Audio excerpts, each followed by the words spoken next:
Buys to end the over. Pakistan at 30. Oh, that's nicely struck.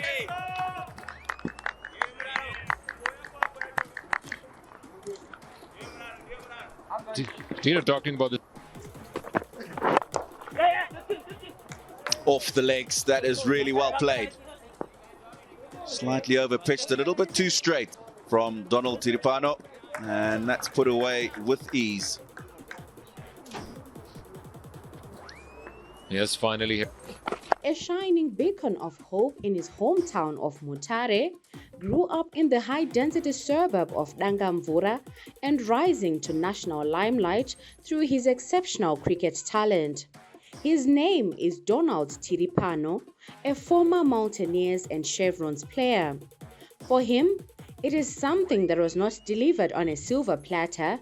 It was sheer dedication, perseverance, and determination to succeed. Donald Tiripano, bowling all-rounder, represented Zimbabwe a few years ago, but now currently with the Mountaineers and also with the West Side Cricket is player coach. For Donald, his journey started off at Cheka Primary before transferring to Dangamvura Primary. It is at Mutare Boys High where he further progressed on a cricket scholarship. Started off at Sheni Primary School. I think that's where I did my grade 1 to grade 4. Then we later on relocated to still the same part of Dangamvura, but I had to be transferred to Dangamvura Primary. That's where I did my grade 5 to grade 7. Then when I was in grade 7, I got a scholarship. Then I went to Mutare Boys. It was a Zimbabwe cricket scholarship. So from there, that's where I did most of my cricket, from 1 to Form 4, I think with Farai Chari, Stewie, Matsikenyeri Eddie was my coach there. Yeah, he really helped me to become who I am now, because that's where I started finding out what I could do. I could bat, I could bowl. His journey is seldom as decorated as it looks. Coming from the ghetto, where cricket was much revered, as it was more of a sport for the elite, television played a major role in building up interest in the sport. It was through watching cricket. It was I can recall watching cricket on a black and white TV. Whilst we were young, I think it was in grade 1, watching the likes of Hit Streak, Trevor Madondo and the likes. And from there, just started having interest in playing cricket. Then we used to practice at the back of our home with a tennis ball and a wooden bat that we had carved up to so that it looks like a cricket bat. And we would practice there, and I think that's where it all started. Yeah, and I can say in the dusty streets of Dangamvura. Yeah. For Donald, meeting up and playing against Tinoma Woyo was seldom a blessing, as he looked up to him as a local boy who was his source of inspiration and a role model. The biggest inspiration was Tinoma Woyo, because we used to come here at Mutare Sports Club and we could see him. He was already playing A-side, Mountaineers, national team. And we really looked up to him. Like, he was my role model at that time. And I remember one season, he was practicing here, and I was also practicing. He said, "Young man, if you bowl me out, or if you get me out, I will give you a pair of gloves." Then I remember I got him out of my third ball. So that moment, it really inspired me. I can actually get someone who's up there out. So yeah, it's a big inspiration. Yeah. For Donald, being an all-rounder was more modeled on the bowling and batting prowess of one Elton Chigumbura. One guy that I really looked up to, because he was an all-rounder. And maybe we're working together now. Maybe people say that's why he's saying, but before I used to look up to him, Elton, because he was an all-rounder. And also, during our days, I looked up, I wanted to take his jersey. So he was, I can say, a role model. And also, he actually challenged me to work harder with my game so that I would surpass him and also maybe become as good as he was. And also maybe Dwayne Bravo, Yeah, those guys, they really inspired me. Growing up, Donald Tiripano always emulated players such as Heath Strick, Vusi Sivanda, and Hamilton Masakadza, among others, on whom he molded his playing style. It was like a dream come true because, like I said in the beginning, I used to watch cricket on a black and white TV, and it was something that I really dreamed of doing. And I'm actually happy that I managed to achieve what I dreamt of, like playing for the national team, rubbing shoulders. A privilege from God. I really thank God for the grace here. Maybe if you could again, Griffith, pitching in line with the stumps and coming back in. Well, this one has kept a little bit low, not really straightening, but I don't think there's any doubt that that would have hit the stumps. If there was any doubt at all, it would have been where it pitched, but it certainly looked to have pitched in line. The cricket wasn't a thing that many black kids, coaches coming to develop cricket in the ghetto there. That's where we met. I can recall a meeting Amos Maungwa. Yeah, he was one of my coaches. He really helped me to be where I am, and also Joe Mzea and George Tandis, Mr. Squares. Yeah, I can say those are the guys that helped me too. Yeah.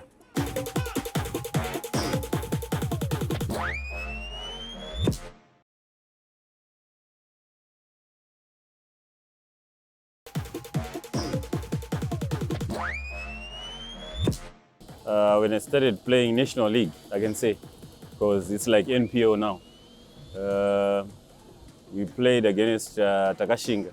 I think it was the team to beat. So I really knew if I performed there, my life would change because there were a lot of good players in that team. So I recall playing at Country Club. And I scored, I think, 50-something, and I took 2 wickets. I think that game, Chetara also took a 6-for, and we won that game. I think that was our biggest breakthrough. Was our coach at that time at Mountaineers was Steve Magongo. So that's when he scouted and he picked us to play for Mountaineers. I think it was I can say a road to my national team call-up. Then from Mountaineers, I started playing there. Started performing. I think 3-4 seasons I was in top 3 leading wicket takers in Zimbabwe. Then later on got called up by, I think Steve Mangongo was also coaching Zimbabwe at that time. Came back strong because I knew if I didn't raise my game, international cricket was not a place to mess around with, because those guys, they mean business and the intensity levels are really high. So yeah, I can say that was my path. Yeah, it felt really nice because most of the time it was in Harare. So we just had the entire office telling us, you're required to attend Mountaineers practice, the pre-season for the Mountaineers. So it was a big thing for us. I think that time franchise cricket was starting, and it was a really, I can say, motivating and inspiring thing for me. He is the same coach that gave him his first opportunity to the Chevrons team as he debuted against Afghanistan in Bulawayo, a chance he grabbed with both hands and never looked back. Me being a Christian, I always believe in trusting God in everything. Because to be where I am, it's not by power nor by might, but it's by the power of the Holy Spirit and the leadership of God. And by the grace of God, I've managed to achieve everything that I've done. I'm so grateful to be who I am, where I am. And I always tell my kids to be prayerful and be God-fearing people. So it's a big encouragement to everyone. If you have the fear of the Lord, you'll never be someone who is notorious or anything, but you'll be someone who's decent in life. Yeah, it will keep you. To him, the success he had would not have been achieved if it was not for the Lord. I can say that's the first thing. Then maybe principles. When I grew up, my parents were a bit strict when I grew up, and also being principled as a person, knowing this I don't do, this I do. I think it really helped me throughout my career. Also on and off the field, I can say maybe I started off as a drunkard, but I managed to get rid of drinking. I think maybe it was because of my encounter with the Lord Jesus. It really helped me to leave beer, and I think it was a big advantage for my career, because if you drink, it means you minimize your years of playing. And also being disciplined, it helped me to run away from a lot of mischievous things. Drugs, I managed to survive those things, because if I look back, cricket, it took most of my time. There are like 3 performances that I really remember. The first one was when we played tri-series against West Indies, Sri Lanka, and Zimbabwe in Bulawayo. I remember defending 4 runs. I was bowling to Craig Braithwaite and Jason Holder. It was something that I really dreamed of as a youngster, saying I really want to perform at the high stage. And it was an opportunity that I waited for my whole life, because bowling to such guys was, Braithwaite at that time, he was coming from the confidence of hitting like Ben Stokes for 6s when they won the World Cup. So I was thinking, shit, I'm gonna bowl to this guy. I don't know what's going to happen there, but I'm happy to be here and talking of defending 4 runs and doing something for my country. It's something that I'm really proud of. Every time I look at that video, and I'm overwhelmed. I'm so filled with joy that I managed to do something so great. Yeah. In spite of all he achieved, for Donald, a lot more needs to be done so as to see the growth of the sport nationally. At the moment, the game is heading in the right direction, because I've seen introduction of 2 academies, and also I think it should now spread to provincial academies, and also having even like Langamvura having its own academies that have got high performance centers, where people really groove cricketers to be good technically, and also being taught tactical things at a young age. I think it will help us, because if we look at some of our players, or maybe I can say during our time, we've got things that we did not manage to have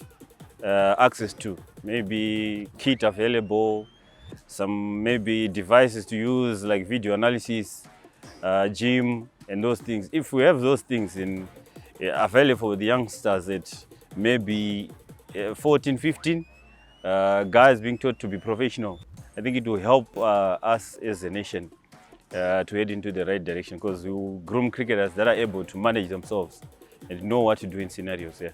I think our biggest letdown is on sponsorship. I think if stakeholders could help in that area, step up and try and promote sport in Zimbabwe. I think it will also help with the issue of drugs we're talking about, because imagine guys playing cricket, soccer, basketball. It means the streets will be empty. Almost everyone will have something to do sports-wise. So yeah, I think if you've got setups like that, it will help our nation to move into a civilized nation. Yeah, you can see.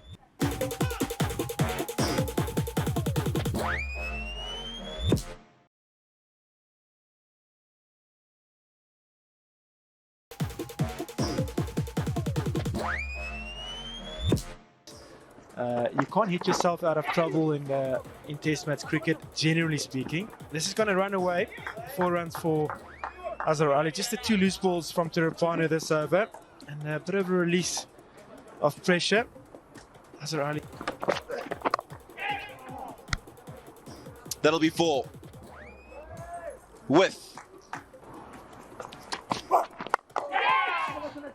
Slightly in the air. But he's waited and just opened the face and got into that gap in the offside field. They're thinking about 3. And he'll get back comfortably. A good call and nice running between the wickets by the... That would be runs for Pakistan in terms of extras.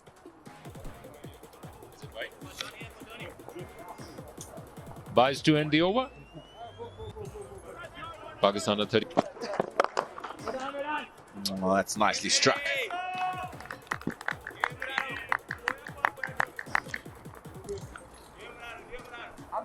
Tina talking about the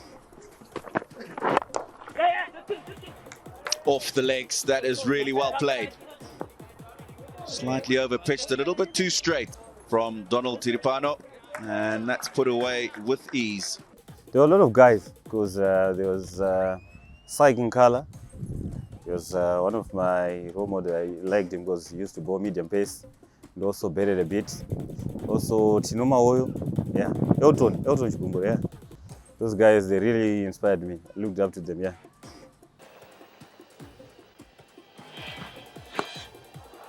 Oh, he should be out now.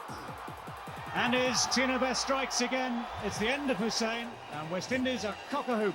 Barely hits the pitch hard, Tino Best. A little bit of extra bounce. Hussein just closed the face of the bat too early as well. And an important wicket is gone for England. I can say it starts maybe from an individual, but also an individual maybe would need supportive systems around them. Maybe having like people like psychologists around, because some of the guys you see, they're taking drugs not because they're taking drugs, but they're actually trying to hide away from mental illness. Some guys are suffering from depression because cricket is also an emotional game and it involves a lot of mental things.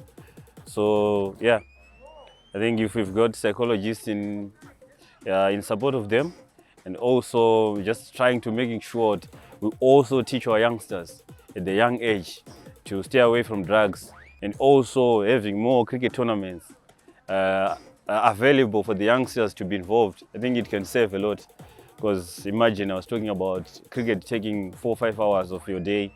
Imagine kids there, when they get home they'll be tired. They will not have time to mingle with that. I think it can also help to depopulate the streets of drugs, yeah.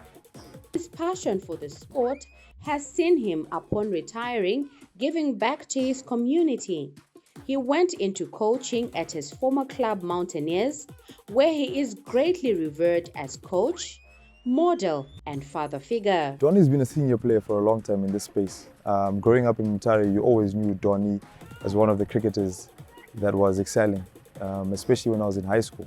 That's when I started to really look up to him and actually spend time playing with him and just understanding the game a bit more. But yeah, like I said, he's been a senior to us, especially to me, not just as someone that you look up to, but someone that speaks into your life. Especially on the side of Christianity, he's been a strong pillar in my life when it comes to that. The biggest thing is the fear of the Lord. I think the word of God says it's the beginning of wisdom. If you fear the Lord, you will see yourself, I can say, excel in many things, because nature or creation it was designed by the Lord. It all goes to Him and it belongs to Him. So I think if you go to His side, most of the things will be on your side and you have a big advantage in this life and the life to come. Does the man have any regrets, and how invaluable is the knowledge that he has gained over the years of great use to him and to the youngsters who are coming up in the sport for them to achieve success? Donny's a character. I do appreciate him so much. But if you do get the opportunity to work with Donny, make sure you take it with both hands, because there's a lot that you can learn. It's not just about the basic technique, it's also about the mental side of the game. And just in life, he's got a lot of good advice. So just take an opportunity like that with both hands. I managed to run away from things like drugs, because cricket would take much of my time. Like if I go for practice, it would take about 4 or 5 hours. So by the time I get home, I'll be very tired. I will not have time and energy to move around and do other things. So I can encourage parents to get the kids to play cricket, because it's one thing that can save the kids from drugs. And I remember there's one incident when I got home, my friends were taken by the police to the police station there. And looking back, I was happy because that time I was at cricket, I was practicing. So I can say cricket actually became a lifesaver to me.